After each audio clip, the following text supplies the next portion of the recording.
औज़ुबिल्लाहिमिनश्शैतानिर्रजीम बिस्मिल्लाहिर्रहमानिर्रहीम। बेटा आज हम 9th की केमिस्ट्री का दूसरा लेक्चर जो है वो डिस्कस करेंगे। इसमें हम ब्रांचेस ऑफ केमिस्ट्री की बात करेंगे। तो केमिस्ट्री की जो है वो पहली ब्रांच फ़िज़िकल केमिस्ट्री है।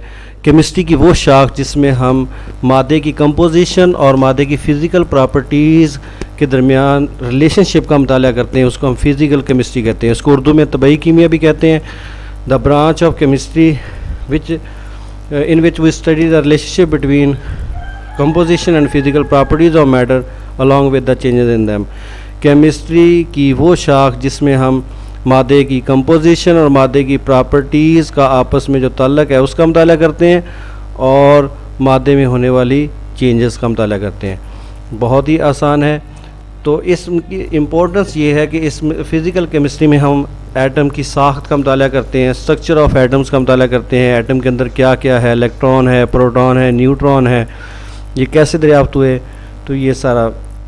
उसके बाद फार्मेशन ऑफ मालिक्यूल बनते कैसे हैं, तो इनके बनने का तरीका हम इसमें फ़िज़िकल केमिस्ट्री में पढ़ते हैं। Behaviour of gases, liquid and solids. Gases, liquid और सॉलिड के जो है वो बिहेवियर्स का मुताला हम करते हैं इसमें। इफ़ेक्ट ऑफ टेम्परेचर या फिर रेडिएशन ऑन मैटर, मादे के ऊपर टेम्परेचर और रेडिएशन का जो असर होता है उसका मुताला भी हम केमिस्ट्री की इसी ब्रांच में करते हैं। तो पहली केमिस्ट्री की जो शाख है वो है physical chemistry. Physical chemistry is defined as the branch of chemistry that deals with the relationship between the composition and physical properties of matter along with the changes in them. इसकी अहमियत है आगे नेक्स्ट लिखनी है आपने। ये जो physical chemistry है इसमें हम स्ट्रक्चर ऑफ एटम्स का मुताला करते हैं, formation of molecules, behaviour of gases, liquid and solid और इफ़ेक्ट ऑफ टेम्परेचर और radiation on the matter. Structure of atom कि एटम के अंदर क्या क्या है, इलेक्ट्रॉन है, प्रोटॉन है, न्यूट्रॉन है, ये कैसे जो है एटम के अंदर जो है वो इकट्ठे रहते हैं, एटम का न्यूक्लियस कैसे दरियाफ्त हुआ, ये सारा। फार्मेशन ऑफ मालिक्यूल कैसे बनते हैं, इसका भी हम इसमें स्टडी करते हैं। गैसेस की खसूसियात, लिक्विड की खसूसियात और सॉलिड की खसूसियात भी इसमें मुताला करते हैं। मादे के ऊपर रेडिएशन और टेम्परेचर का जो असर होता है वो सारा हम फ़िज़िकल केमिस्ट्री के अंदर मुताला करते हैं। फ़िज़िकल केमिस्ट्री साइंस की एक ऐसी शाख है जिसमें मादे की तरकीब और मादे की खसूसियात, इनका आपस में जो ताल्लुक़ है उसका मुताला करते हैं और मादे के अंदर होने वाली तब्दीलियों का मुताला करते हैं। केमिस्ट्री की दूसरी ब्रांच है ऑर्गेनिक केमिस्ट्री। केमिस्ट्री की वो शाख जिसमें हम जो है वो कार्बन और हाइड्रोजन के कोवलेंट कंपाउंड का मुताला करते हैं। Organic chemistry is the study of covalent compounds of carbon and hydrogen, यानी hydrocarbons and their derivatives. Hydrocarbon ऐसे कंपाउंड जो सिर्फ कार्बन और हाइड्रोजन से मिल के बने होते हैं उनको हाइड्रोकार्बन कहते हैं। जैसे कि मीथेन है आपके सामने, CH4, इसमें सिर्फ 2 एलिमेंट है, कार्बन है और हाइड्रोजन है, तो इसको हम कहेंगे हाइड्रोकार्बन।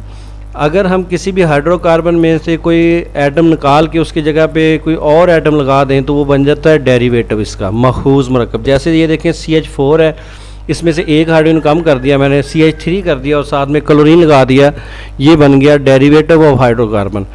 तो केमिस्ट्री की वो शाख जिसमें हम हाइड्रोकार्बन और इनके डेरिवेटिव्स का मुताला करते हैं इसको कहते हैं ऑर्गेनिक केमिस्ट्री। तो इसकी इम्पोर्टेंस भी बहुत ज़्यादा है। Scope of this branch covers petroleum, petrochemicals. Petroleum का मुताला हम इसमें करते हैं, पेट्रोकेमिकल्स। पेट्रोलियम से ड्राइव्ड जितने भी कंपाउंड होते हैं उनको मिला के जो भी चीज़ हम बनाते हैं उनको पेट्रोकेमिकल कहते हैं। और फार्मास्यूटिकल इंडस्ट्रीज़ में हम जो है अद्वियात बनाते हैं, तो अद्वियात साजी, पेट्रोकेमिकल्स और पेट्रोलियम, इन तमाम ब्रांचेस में जो है वो ऑर्गेनिक केमिस्ट्री इन्वॉल्व होती है। ऑर्गेनिक कंपाउंड जो है वो 2 तरह के होते हैं, कुछ ही तौर पे लेबॉर्ट्री में तैयार कर सकते हैं और कुछ ऐसे होते हैं जो सिर्फ जो है वो कुदरती तौर पे हमें मिलते हैं। तो लिहाजा 2 तरह के ऑर्गेनिक कंपाउंड हैं, कुछ सिंथेसाइज हो सकते हैं और कुछ हम जो है वो नहीं कर सकते, वो कुदरती तौर पे अवेलेबल है। उसके बाद नेक्स्ट तीसरी ब्रांच आ जाती है इनऑर्गेनिक केमिस्ट्री। ये केमिस्ट्री की वो शाख है जिसमें हम हाइड्रोकार्बन और डेरिवेटिव जो ऑर्गेनिक केमिस्ट्री में अभी हमने स्टडी किया, इनके अलावा बाकी तमाम एलिमेंट और कंपाउंड जो है जिस ब्रांच में हम स्टडी करते हैं उसको कहते हैं इनऑर्गेनिक केमिस्ट्री। केमिस्ट्री की वो शाख जिसमें हम सारे एलिमेंट और कंपाउंड्स का मुताला करते हैं सिवाय हाइड्रोकार्बन और इनके डेरिवेटिव, क्योंकि हाइड्रोकार्बन और इनके डेरिवेटिव तो हमने ऑर्गेनिक केमिस्ट्री में स्टडी कर लिया, वो छोड़ के बाकी सारे कंपाउंड का मुताला जो है वो इनऑर्गेनिक केमिस्ट्री में हम करेंगे। Inorganic chemistry deals with the study of elements and their compounds, those of the compounds of carbon except those of the compound of carbon and hydrogen, सिवाय कार्बन और हाइड्रोजन के बाकी सारे एलिमेंट और उनके कंपाउंड का मुताला इनऑर्गेनिक केमिस्ट्री कहलाएगा। Inorganic chemistry deals with the study of all elements and their compounds except सिवाय those of compounds of carbon and hydrogen, hydrocarbons and their derivatives.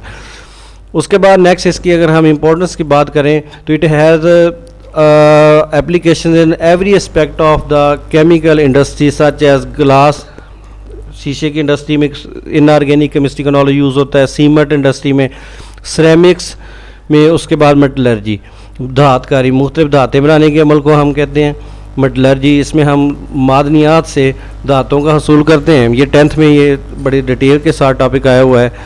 तो सिरेमिक्स जिससे जो है वो चीनी के बर्तन हम बनाते हैं जिस मटेरियल से, उसको सिरेमिक्स कहेंगे। उसके बाद जो है ये 3 ब्रांचेस आपकी कंप्लीट होगी। चौथी ब्रांच आपकी है बायोकेमिस्ट्री। नाम से ज़ाहिर है बायो का मतलब होता है लिविंग थिंग्स, और केमिस्ट्री साफ है साइंस की वो शाखा जिसमें कंपोजिशन, मादे की तरकीब और केमिकल रिएक्शन का मुताला करते हैं। तो ये नाम से ज़ाहिर है कि केमिस्ट्री की वो शाख जिसमें हम स्ट्रक्चर, कंपोजिशन, केमिकल रिएक्शन, मुख्तलिफ़ चीज़ों के मुताला करते हैं। कौन सी चीज़ें? जो लिविंग थिंग्स में पाई जाएँ। लिविंग थिंग्स मतलब बायोलॉजी, बायो और केमिस्ट्री मतलब स्ट्रक्चर, कंपोजिशन और रिएक्शन। तो केमिस्ट्री की वो शाख जिसमें हम मुख्तलिफ अशिया की स्ट्रक्चर, कंपोजिशन और उनके केमिकल रिएक्शन का मुताला करते हैं जो कि लिविंग थिंग्स के अंदर पाई जाती हैं। It is the branch of chemistry in which we study the structure, composition and chemical reactions of substances found in living organisms. इनकी भी इसकी इम्पोर्टेंस ये है कि application of biochemistry are in the field of medicine, अद्वियात में ये use होती है, food science and agricultural products, ज़राअत में ये इसका काफ़ी इस्तेमाल है।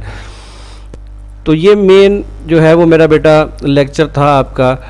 ये इसमें मैंने आपको बताने की कोशिश की है केमिस्ट्री की पहली 4 ब्रांचेस को मैंने एक्सप्लेन किया है।